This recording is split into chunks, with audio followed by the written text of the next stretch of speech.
बिस्मिल्लाहिर्रहमानिर्रहीम। अस्सलाम वालेकुम व्यूअर्स, आप सबका क्या हाल है। उम्मीद है कि आप सबका रमज़ान अच्छा जा रहा होगा।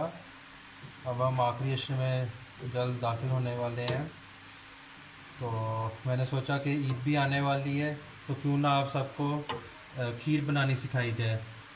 तो उसके लिए मैंने ये 2 किलो दूध लिया है और हल्की आंच पे इसको मैंने पकने के लिए रख दिया है। इसमें ये वाले ढक्कन जो हैं, क्योंकि 2 किलो दूध है, 2 से 2.25 ढक्कन जो हैं ये मैं चीनी पहले साथ ही ऐड कर दूंगा।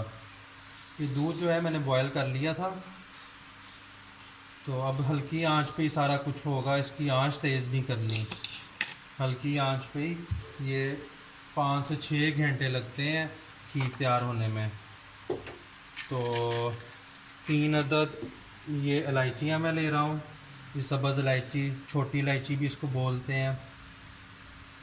3 से 4 अदद जो हैं ये इलायचियाँ, इनके बीज निकाल के इस तरह इनको हम अंदर डाल लेंगे। तो चावल भी इसके अंदर डाल दूँगा साथ ही धो के, ताकि ये सब चीज़ें जो हैं अंदर ही पकती रहें। और ये 3 से 4 घंटे, 5-6 घंटे तक जो है पकती रहती है हल्की आंच पे, तो फिर ये खीर तैयार हो जाती है। तो चम्मच ला लेंगे ताकि हर सारी चीज़ें जो हैं अंदर मिक्स हो जाएं। और अब चावल धोएंगे।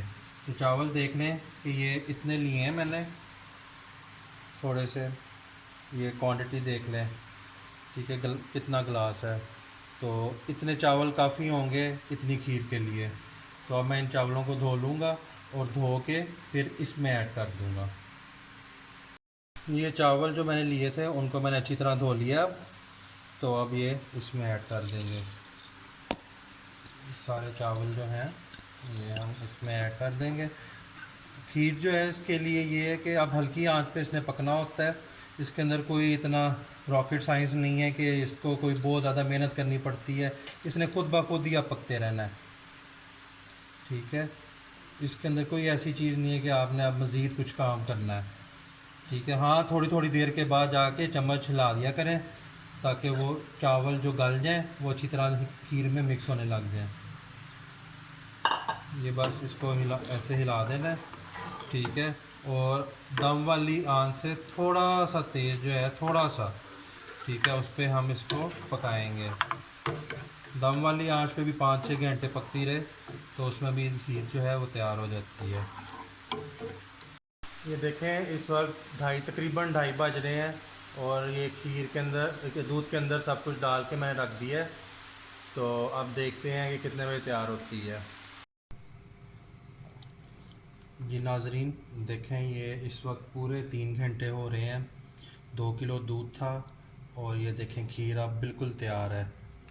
अब इसको ठंडा होने के लिए मैं रखूँगा, तो फिर उसके बाद इसकी फ़ाइनल शक्ल मैं आपको दिखाता हूँ। ठंडे होने के बाद कैसे ये थिक हो जाएगी काफ़ी, और यकीनन ये टेस्टी बनी है। तो अफ्तारी में आज हम इसको खाएंगे। तो इसी तरह अब आप ईद पे भी ये खीर बना सकते हैं, खुद भी खाएं, अपने प्यारों को खिलाएं।